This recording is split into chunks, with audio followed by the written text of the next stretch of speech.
बिस्मिल्लाहिर्रहमानिर्रहीम। अस्सलाम वालेकुम दोस्तों, मैं हूं सईद और आप देख रहे हैं सईद सॉल्यूशन यूट्यूब चैनल। दोस्तों आजकल मैं डीसी सेटअप्स के ऊपर वीडियो बना रहा हूं क्योंकि सर्दियां अपनी आखिरी मरहले में हैं, तो जाहिर है कि अभी आपको गर्मियों की तैयारी करनी होगी। तो एसी डीसी फैंस लाइट्स पर मैं वीडियोस बना रहा हूं।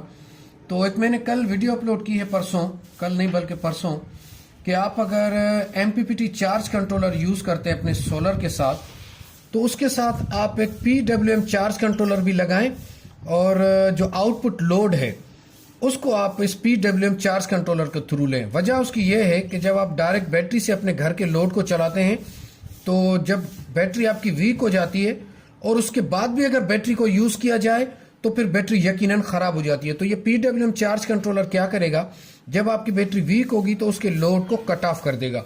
क्योंकि एमपीपीटी चार्ज कंट्रोलर के साथ हम 12 वोल्ट का लोड डायरेक्ट नहीं उठा सकते। अगर किसी एमपीपीटी चार्ज कंट्रोलर के अंदर 12 वोल्ट का लोड है भी तो वो कम है, यानी कि 5 एम्पेयर तक का है। आपका लोड अगर 3-4 पंखे हैं और कुछ लाइट्स हैं जो कि 10 से 15 एम्पेयर या 20 एम्पेयर बनता है, तो फिर आप वो लोड तो इससे नहीं ले पाएंगे। उसके लिए तो फिर आपको 30 एम्पेयर का या 20 एम्पेयर का पीडब्ल्यूएम चार्ज कंट्रोलर लगाना होगा। तो मेरे जहन में भी इसका एक और हल था और एक मैसेज भी आया, तो मैंने कहा चले बैक टू बैक इन वीडियोस को डालता हूं ताकि आपका कॉन्सेप्ट क्लियर हो जाए। उस दोस्त का यह कहना है, मैसेज अभी आप स्क्रीन पर भी देख पा रहे होंगे, कि पीडब्ल्यूएम चार्ज कंट्रोलर की कोई जरूरत नहीं है, उसकी जगह आप इस तरह का एक रिले लगाएं। अब ये रिले स्विचिंग के काम आता है। मतलब ये कि इसकी जो ये 2 वायर्स हैं ये लोड के लिए इस्तेमाल होती हैं, और ये जो 2 वायर्स आप देख रहे हैं इन्हें हम जब 12 वोल्ट का करंट देंगे तो इसके अंदर एक छोटी सी कॉइल है, उस कॉइल के जरिए मैग्नेटिक फील्ड बनती है, और आगे 2 पॉइंट्स हैं जो एक इस वायर के साथ मिला हुआ है, एक इस वायर के साथ। वो पॉइंट्स आपस में मिल जाते हैं, जब मिल जाते हैं तो यहां से करंट क्रॉस हो जाता है। मतलब यह कि इन 2 तारों पर आप 10, 15, 20 एम्पियर, मतलब जो भी आपका लोड है या जिस भी कैटेगरी की आपने ये रिले ली होगी, 15 एम्पियर की, 20 एम्पियर की, तो वो 20 एम्पियर आप यहां से ले सकते हैं। रही बात इसकी पावर कंजप्शन की, तो ये माइनर सा चंद वाट ये कंज्यूम करेगी कॉइल, जिससे सिर्फ ये ऑपरेट होगी। बाकी हेवी लोड आप इन वायर से लेंगे। तो यहां तक आप इस रिले का फंक्शन समझ गए होंगे। मैं आपको अभी इस रिले के कनेक्शन भी बताता हूं, इसके एडवांटेजेस डिसएडवांटेजेस भी बताता हूं।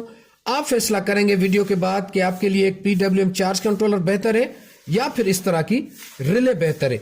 तो चलें वीडियो को बाकायदगी से शुरू करते हैं और इसके कनेक्शन अपने एमपीपीटी चार्ज कंट्रोलर के साथ करते हैं, और फिर आप देखें कि आपके लिए कौन सा सेटअप बेहतर रहेगा। तो देखें दोस्तों, एमपीपीटी चार्ज कंट्रोलर के साथ जो 2 वायर्स आ रही हैं, हम इनको कनेक्ट करेंगे अपनी रिले को उनके साथ। अच्छा, यहां पर आप एक बटन भी लगा सकते हैं।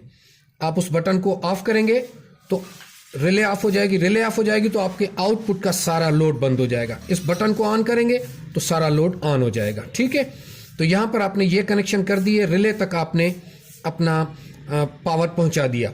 अब क्या होगा, सपोज ये आपकी बैटरी है, बैटरी से एक पॉइंट आप माइनस की ले जाएंगे जो आप अपने घर के अप्लायंसेस चलाते हैं। ठीक है, ये उनकी तरफ एक माइनस की वायर यहां तक आ गई, वो डायरेक्ट आएगी। जो प्लस की वायर है उसको आप क्या करेंगे कि बैटरी से उठाएंगे और रिले की ये जो 2 वायर्स हैं इसके साथ मिला देंगे।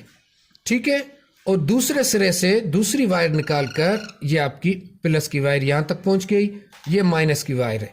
ठीक है, जैसे ही सुबह को आपका एमपीपीटी चार्ज कंट्रोलर स्टार्ट होगा तो वो इस रिले को ऑन करेगा, और रिले ऑन हो जाएगी तो आपके घर का लोड ऑन हो जाएगा। शाम को जब आपकी बैटरी वीक हो जाएगी तो ये रिले को जो पावर आ रही है ये बंद हो जाएगी, क्योंकि एमपीपीटी चार्ज कंट्रोलर की बैटरी वीक हो जाएगी तो वो लोड को कट ऑफ कर देगा। उसकी वजह से रिले कट ऑफ होगी और आपके घर का लोड बंद हो जाएगा, आपकी बैटरी सेव रहेगी। लेकिन कहानी यहां खत्म नहीं होती। एक चीज, अगर आपके घर के इस लोड में कहीं भी कोई शॉर्ट सर्किट होता है तो पीडब्ल्यूएम चार्ज कंट्रोलर लोड को एकदम से कट ऑफ कर देगा। लेकिन इस रिले में, क्योंकि एमपीपीटी चार्ज कंट्रोलर को पता ही नहीं है कि आगे लोड कितना चल रहा है, क्या है, उसने तो सिर्फ इस कॉइल को ऑन करना है। तो अगर इस रिले की सूरत में शॉर्ट सर्किट होता है तो या तो वायर्स जलेंगी या चीजें खराब होंगी। मतलब आपका ये सिस्टम खुद से बंद ही नहीं होगा। तो अब इसको खुद से बंद करने के लिए आपने क्या करना है, तो देखें, उसके लिए आप इस तरह के फ्यूज का इस्तेमाल करेंगे। ये गाड़ियों के अंदर फ्यूज लगते हैं, इसमें 5 एम्पेयर, 10 एम्पेयर, 15 एम्पेयर, 20 एम्पेयर तक का और बल्कि 40 एम्पेयर तक का फ्यूज लगता है। अब आप अपने लोड के अकॉर्डिंग देखें, आपने ये रिले लगाई हुई है बिल फर्ज 20 एम्पेयर की, आपका लोड है ज्यादा से ज्यादा 15 एम्पेयर।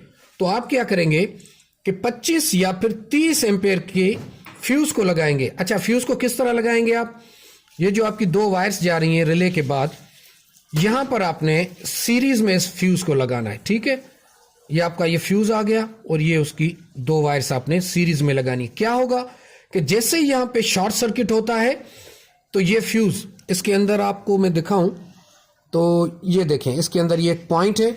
ठीक है, ये पॉइंट बस्ट हो जाएगी और आपका लोड कट ऑफ हो जाएगा, सारी चीजें महफूज रहेंगी। ये फ्यूज आपके पास स्पेयर में होने चाहिए। एक फ्यूज जब खराब हो जाए उसको आप रिप्लेस कर दें एक नए फ्यूज के साथ। इसके 2 कनेक्टर आपको मिल जाएंगे, 10 रुपीज के 2 कनेक्टर मिलेंगे, उनके साथ मिलाकर आप इस फ्यूज को लगाएं। ये फ्यूज आपको 15 से 20 रुपए में आराम से मिल जाएगा। और अगर इस रिले की बात करें तो ये आपको 2 से 250 रुपए में मिल जाएगी। ये गाड़ियों में लगती है, हेडलाइट वगैरह में, क्योंकि हेडलाइट का जो लोड होता है वो ज्यादा हैवी होता है, तो हम स्विचिंग कराते हैं कम पावर से और हैवी लोड हम यहां से लेते हैं। तो अब आप देखें, क्योंकि डीसी सेटअप के अंदर एक बहुत बड़ा मसला होता है कि उसको खूबसूरत करना, पट्टी फिटिंग के अंदर लाना। अब आप देखें कि इस रिले को खूबसूरती से, इस फ्यूज को खूबसूरती से अगर आप लगा सकते हैं, मैनेज कर सकते हैं, तो फिर आपके लिए ये सेटअप बेहतर रहेगा। अगर आप चाहते हैं कि पीडब्ल्यूएम चार्ज कंट्रोलर आपके लिए बेहतर है तो पीडब्ल्यूएम चार्ज कंट्रोलर लगाएं, क्योंकि पीडब्ल्यूएम चार्ज कंट्रोलर अगर आपका 15 एम्पेयर तक का लोड है तो फिर आपने 20 एम्पेयर का लगाना है। अगर आपका 20 एम्पेयर का लोड है तो फिर पीडब्ल्यूएम चार्ज कंट्रोलर आपने 30 का लगाना है। जरूरी नहीं है कि 20 एम्पेयर का लोड है तो आप 20 एम्पेयर तक का ही लगाएं, क्योंकि हमेशा आप लोड को उस हाई कैपेसिटी से कम ही रखें तो आपकी वो चीज कभी खराब नहीं होगी। ये जहन में रखिएगा बात। ठीक है जी, और इसके अलावा कोई सवाल हो तो आप कमेंट बॉक्स में जरूर कीजिए। और इस रिले के ऊपर मेरी मजीद भी वीडियोस आएंगी कि 12 वोल्ट के सेटअप पर इस रिले से हम और क्या क्या काम ले सकते हैं, तो उन वीडियोस को मिस मत कीजिएगा। और मिस ना करने के लिए आपको क्या करना है ये आप अच्छे से जानते हैं। और इसके अलावा 12 वोल्ट सेटअप और 220 वोल्ट के सेटअप पर एसी-डीसी फैंस के ऊपर मैंने अलग से प्लेलिस्ट बना रखी है। आप चैनल पर एक दफ़ा विज़िट करके उन वीडियोस को लाजमी देखें। अल्लाह हाफिज़।